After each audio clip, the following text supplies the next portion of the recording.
Polar regions surviving in Antarctica. Crossing Antarctica.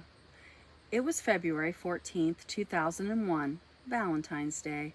Outside, the temperature was well below freezing. Snow and ice covered the ground.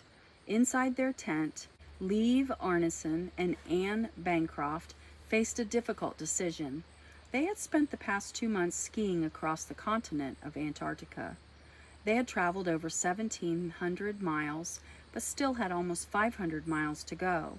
They weren't sure they could finish the trip before the harsh Antarctic winter set in. It was hard to think of stopping. The expedition had been Anne and Liv's dream since they were girls. Continuing on, however, meant risking their lives.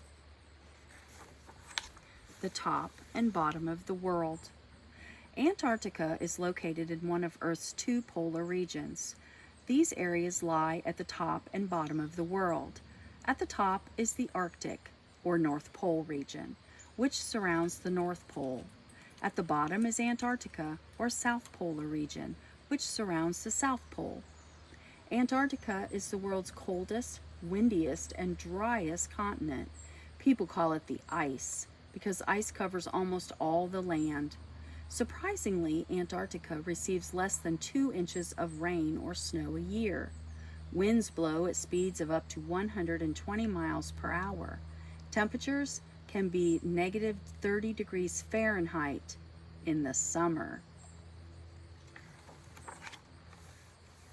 Chasing a dream.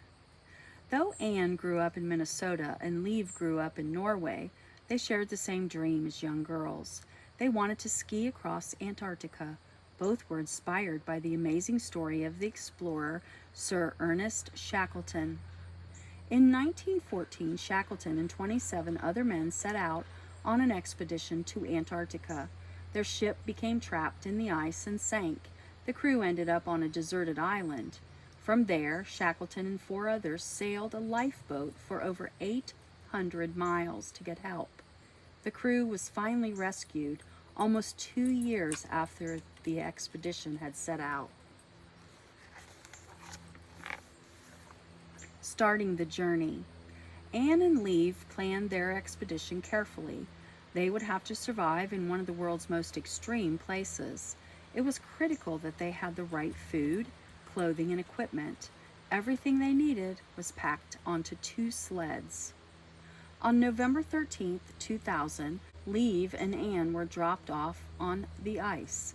As they said goodbye to the pilots, the 2 explorers knew they wouldn't see anyone else for months.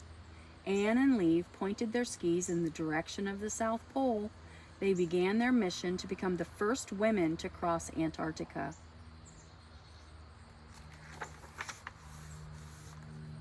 Antarctica's geography. Much of Antarctica is over 7,000 feet high. Besides being cold, icy, and windy, Antarctica is high up. Mountain ranges cross the continent, even where there are no mountains. Thick ice sheets and rivers of ice called glaciers cover the surface. In their first 3 weeks on the ice, Anne and Liv climbed more than 10,000 feet up the Saigon Glacier. Pulling a 250-pound sled up a glacier for 12 hours a day wasn't easy. At such a high altitude, the air is very cold and thin. Anne and Liv found it hard to breathe. They got headaches and were exhausted at night. Polar wildlife. For most of their time on Antarctica, Liv and Anne had been alone in an empty land. They had seen birds, but no other animals. They hadn't passed any trees or plants. Almost nothing can survive the extreme environment of the Antarctic interior. It is different, however, on the coast. The cold ocean water around the continent is full of fish and tiny animals called krill. During warmer months, seals, penguins, and whales enjoy this plentiful food. Once winter comes, however, many of the animals leave. Only one type of seal and 2 kinds of penguins stay on Antarctica's coast all year long. Staying in touch. Though Liv and Anne journeyed alone, on Antarctica, they managed to keep in touch with the outside world. Before leaving, the women had set up a website for their expedition. Almost every day, they posted updates on the site by satellite phone. As teachers, Liv and Anne were passionate about sharing their journey with children. They wanted kids to have the experience of riding along in their sleds with them. They got their wish. Millions of school children followed Liv and Anne's journey. The letters the women received from these students kept them from being lonely. Finally, the South Pole. Journeying across the ice required mental and physical toughness. The women faced terrible weather and long, dangerous treks. They were worried, too. They weren't traveling fast enough. Anne and Liv had sails to catch the winds so they could travel more quickly. However, on the world's windiest continent, they hadn't seen much wind. Most days, Liv and Anne traveled less distances than they expected and soon fell behind.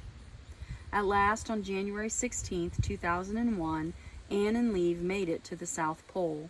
They had traveled 1,300 miles. After 64 days, they were thrilled to see other people. They didn't stay long, though. Ahead lay 900 miles to cover in very little time.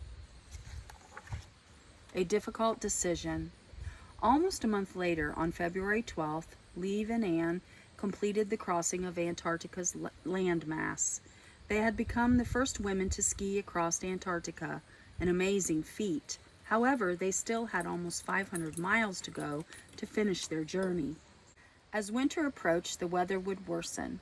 Soon a plane wouldn't be able to land to rescue them.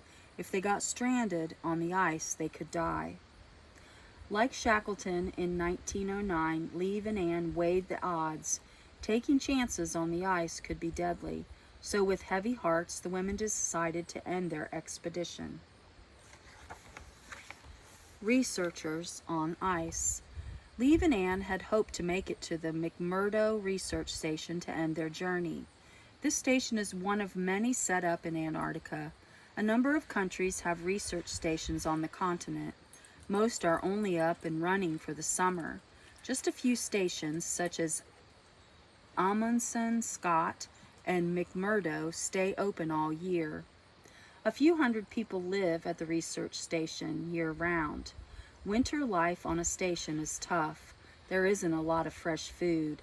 No one can spend much time outside where it's dark almost 24 hours a day. Will Antarctica survive? Many scientists come to Antarctica's stations to do research. They study the land, animals, and climate. Antarctica land and ice hold clues that help scientists learn about Earth's distant past. The animals that live there show scientists how creatures are adapted to the cold. Scientists study how Antarctica's climate affects weather all over the globe. Lately, Antarctica's climate has some scientists worried. Global warming seems to be making parts of the continent warmer. Glaciers and ice shelves are melting. If too much ice melts, it could mean huge problems. Sea levels would rise. Coastlines around the world would flood. Back into the cold. After Anne and Liv made the decision to stop their journey, a plane picked them up and flew them to McMurdo. From there, they boarded a boat for the trip home. Like almost everyone who spends time on the ice, these two explorers care passionately about the future of Antarctica.